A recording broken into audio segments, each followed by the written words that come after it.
Good evening, everyone. It's time to start.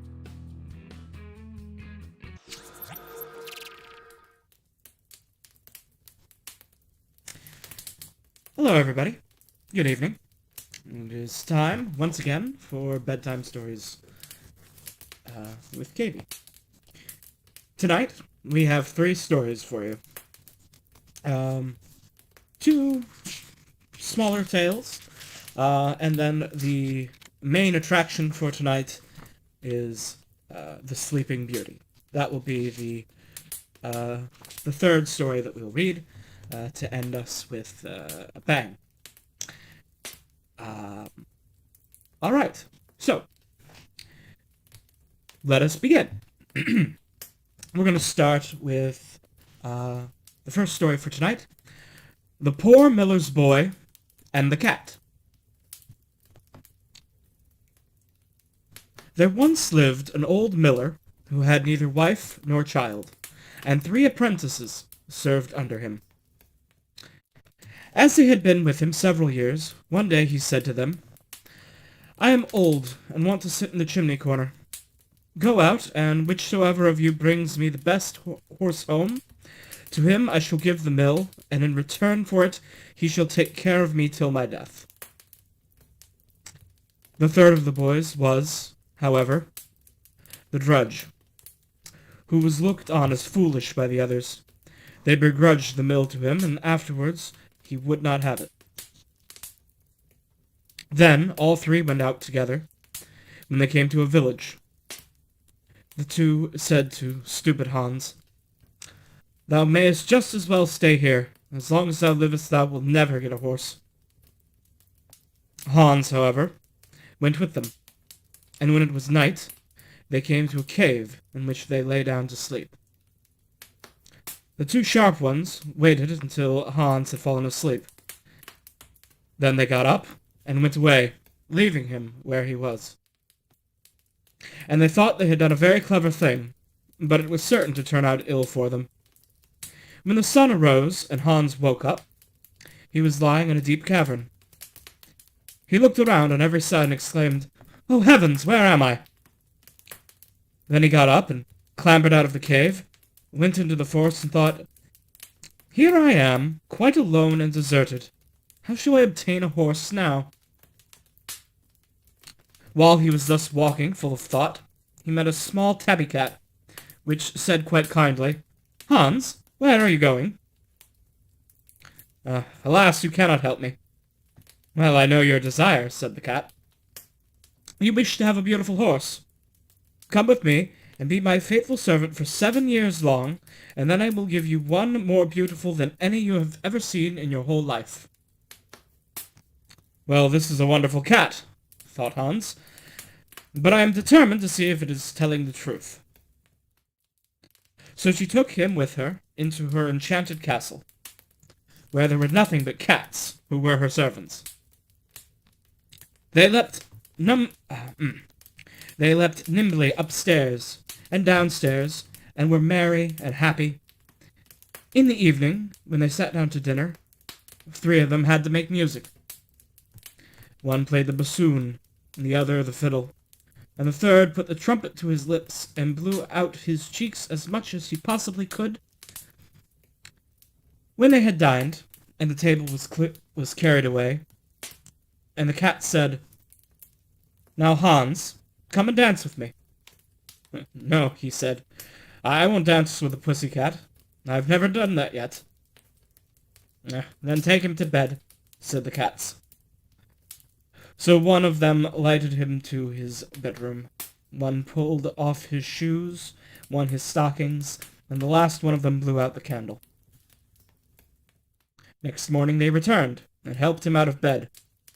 One put his stockings on for him, one tied his garters, one brought his shoes, one washed him, and one dried his face with her tail.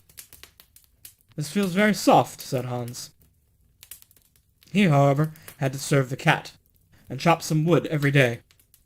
And to do that he had an axe of silver, and the wedge and saw were of silver, and the mallet of copper. So he chopped the wood small, stayed there in the house, and had good meat and drink, but never saw anyone but the tabby cat and her servants. Once she said to him, "Go and mow my meadow, and dry the grass," and gave him a scythe of silver, and a whetstone of gold, but bade him deliver them up again carefully. So Hans went thither, and did what he was bidden. And when he had finished the work, he carried the scythe, whetstone, and hay to the house, and asked if it was not yet time for her to give him his reward. "No," said the cat. "You must first do something more for me of the same kind. There is timber of silver, carpenter's axe square, and everything that is needful, all of silver. With these build me a small house." Then Hans built the small house, and said that he had now done everything, and he still had no horse. Nevertheless, the 7 years had gone by with him, as if they were 6 months. The cat asked him if he would like to see her horses. "Yes," said Hans.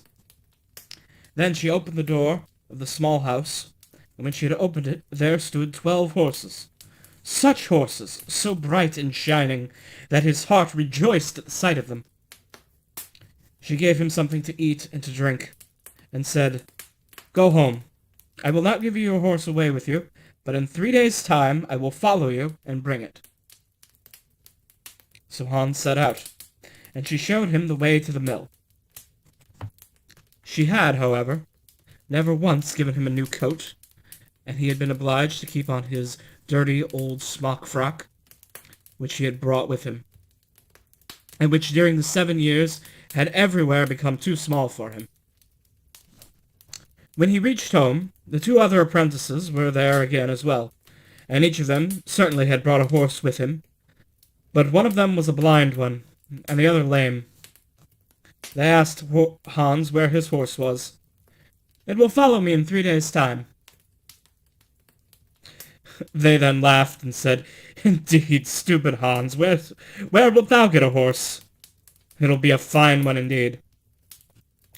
Hans went into the parlor, but the miller said he should not sit down to table, for he was so ragged and torn that they would all be ashamed of him if anyone came in.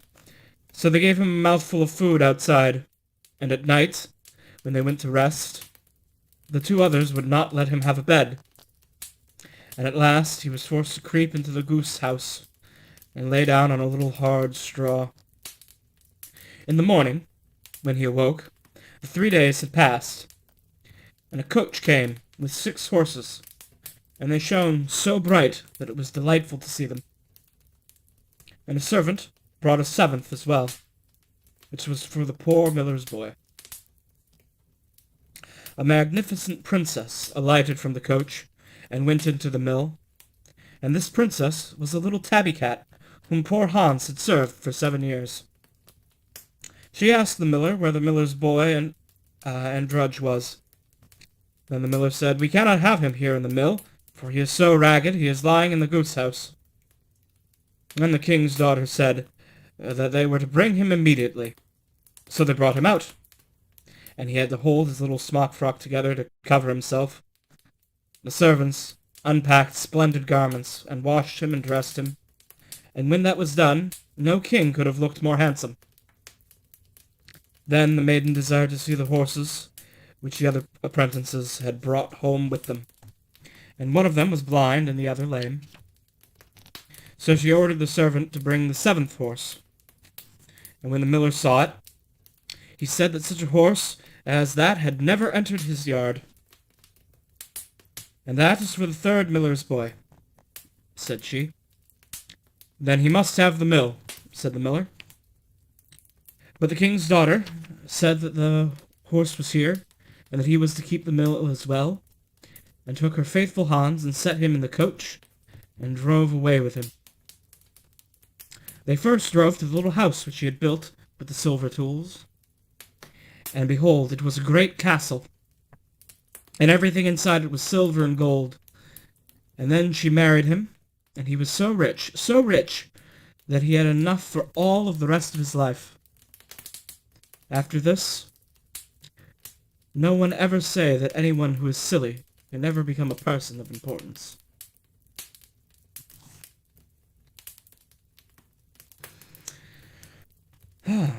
And that is the end of the story of the poor miller boy and the cat.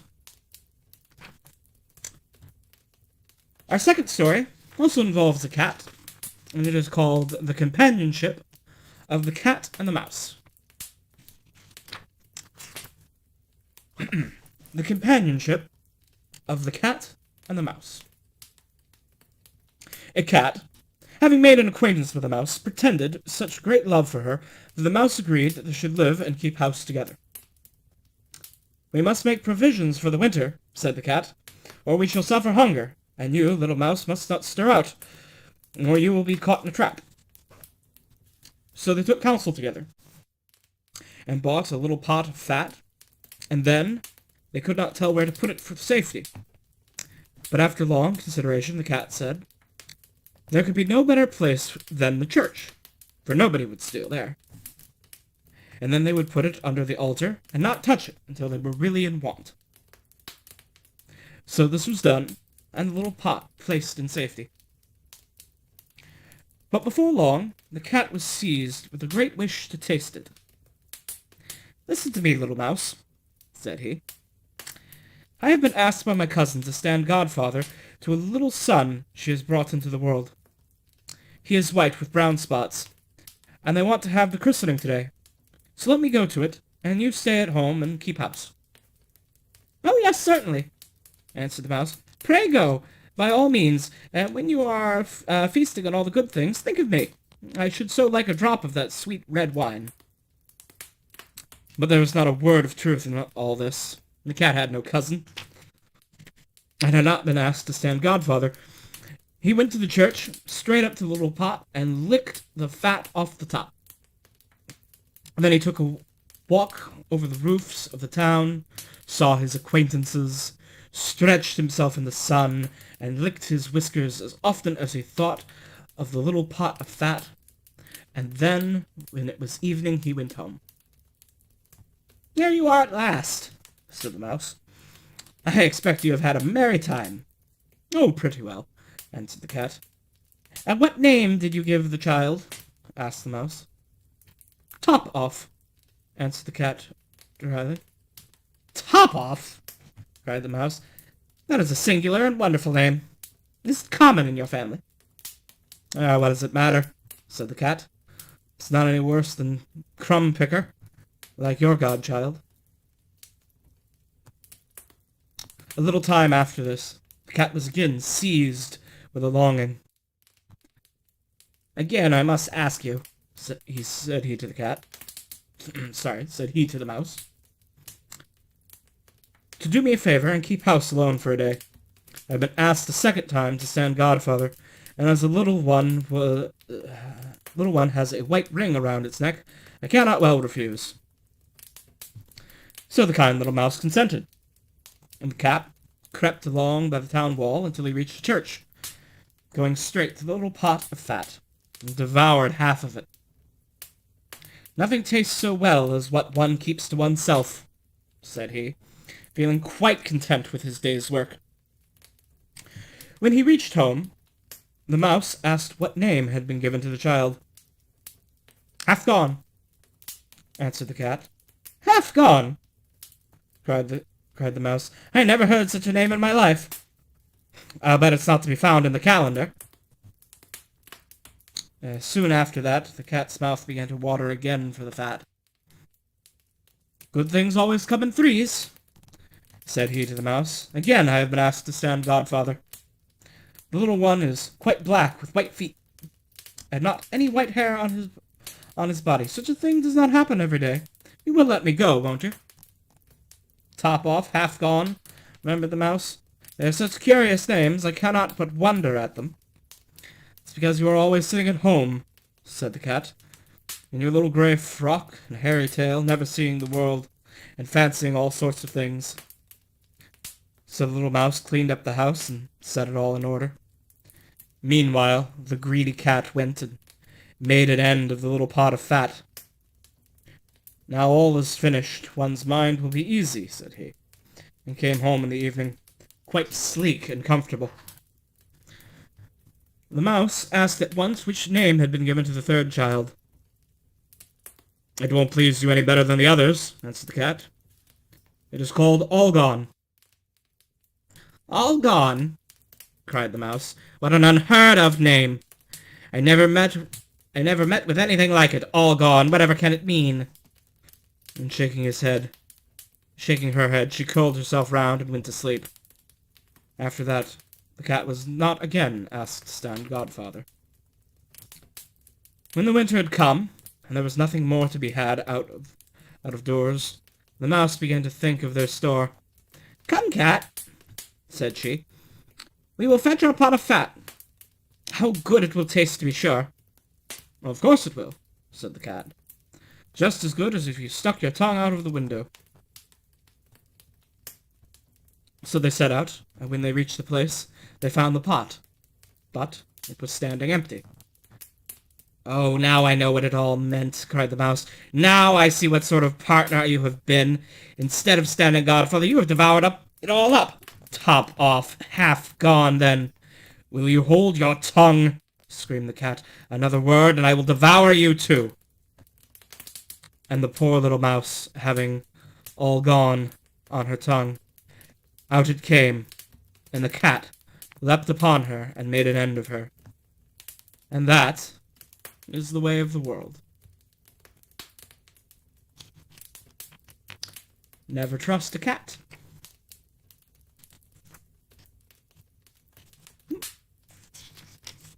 Whoa.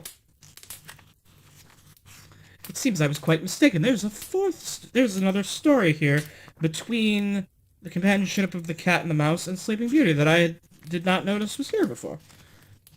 It's only 2 1/5 pages. We'll have to read it first, as I don't want to lose order in the book. So, bonus story. Wonderful. This story is called The Old Woman in the Wood. Let us begin. A poor servant girl was once traveling with the family she served through a great forest. When they were in the midst of it, robbers came out of the thicket and murdered all they found. All perished together, except the girl, who had jumped out of the carriage in a fright and hidden herself behind a tree. When the robbers had gone away with their booty, she came out and beheld the great disaster.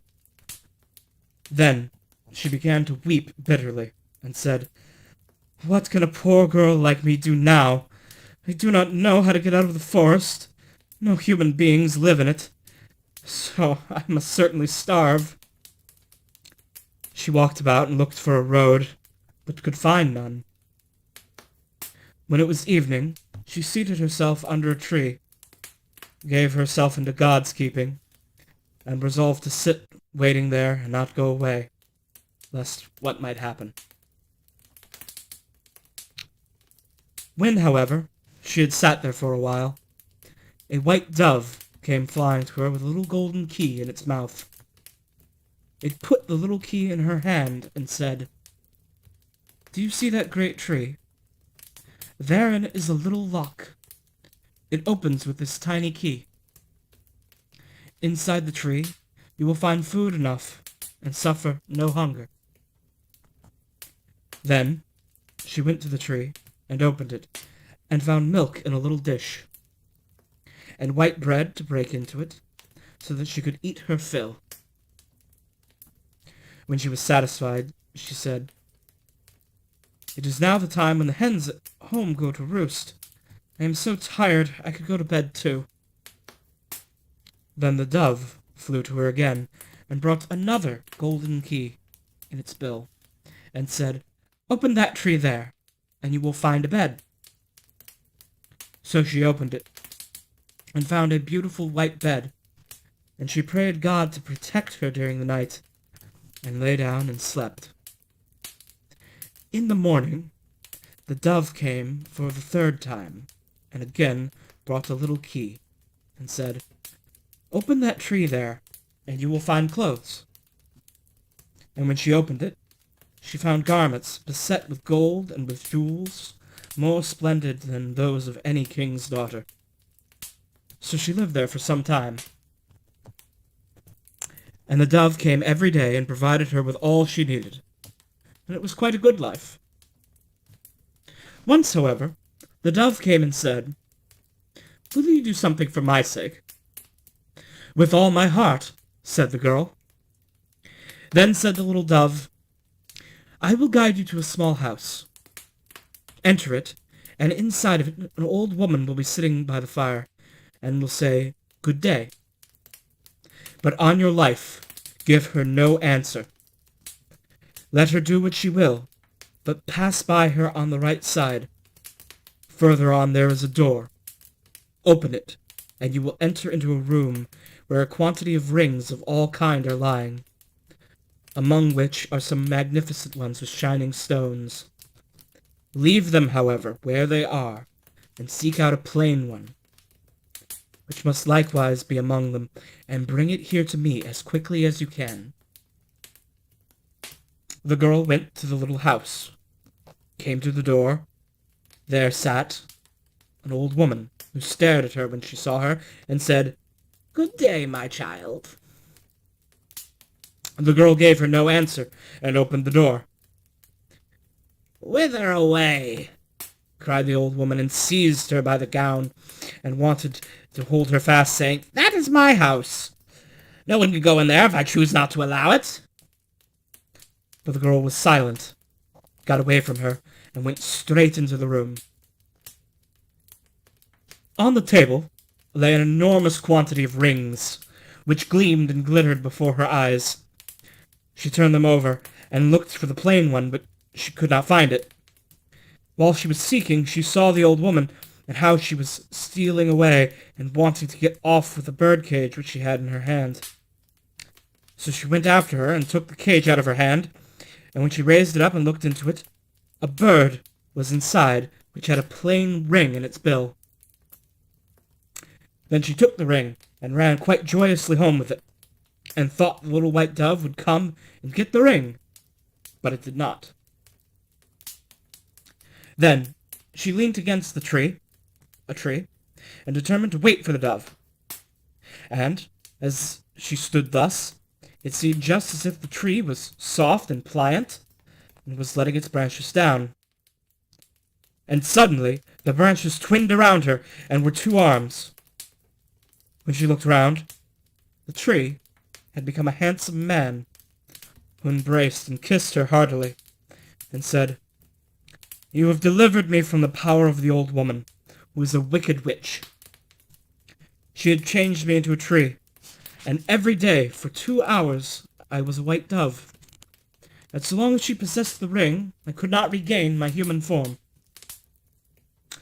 Then his servants and his horses, who had likewise been changed into trees, were freed from the enchantment also, and stood beside him. And he led them forth to his kingdom, for he was a king's son, and they married and lived happily ever after. All right. So now, we come at last to our main story for tonight. The story for which our stream is titled, The Sleeping Beauty. Allow me a moment to hydrate. Oh no, my cup is empty. Unfortunate.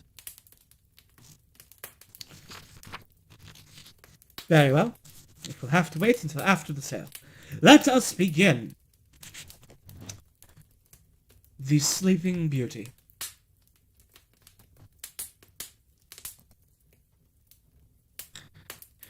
In times past, there lived a king and a queen, who had said to each other, every day of their lives, "Would that we had a child," and yet they had none. But it happened once that when the queen was bathing, there came a frog out of the water, and he squatted on the ground and said to her, "Thy wish shall be fulfilled. Before a year has gone by, thou shalt bring a daughter into the world. And as the frog foretold, so it happened.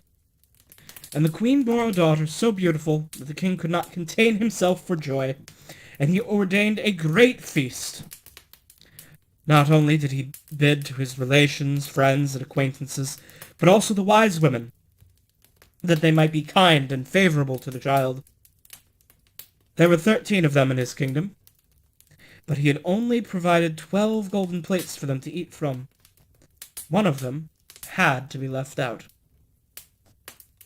However, the feast was celebrated with all splendor, and as it drew to an end, the wise women stood forward to present the child their wonderful gifts.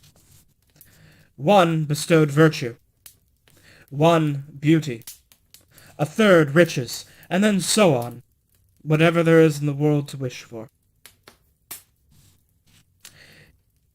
And when 11 of them had said their way, in came the uninvited 13th,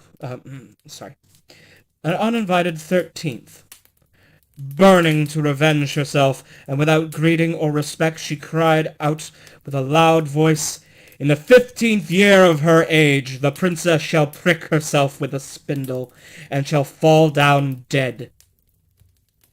And without speaking one more word, she turned away and left the hall. I see we have a new viewer in chat. Yes, we are reading Sleeping Beauty from the Grimm's Fairy Tales. Where was I? Yes. Everyone was terrified at her saying, when the 12th came forward, for she had not yet bestowed her gift. And though she could not do away with the evil prophecy, yet she could soften it. So she said, "The princess shall not die, but shall fall into a deep sleep for 100 years." Now, the king, being desirous of saving his child, even from this misfortune, gave commandment that all the spindles in the kingdom should be burnt up. The maiden grew up, adorned herself with all the gifts of the wise women, and she was so lovely, modest, sweet, and kind and clever, that no one who saw her could help but love her. It happened one day, she being already 15 years old, that the king and queen rode abroad, and the maiden was left behind alone in the castle.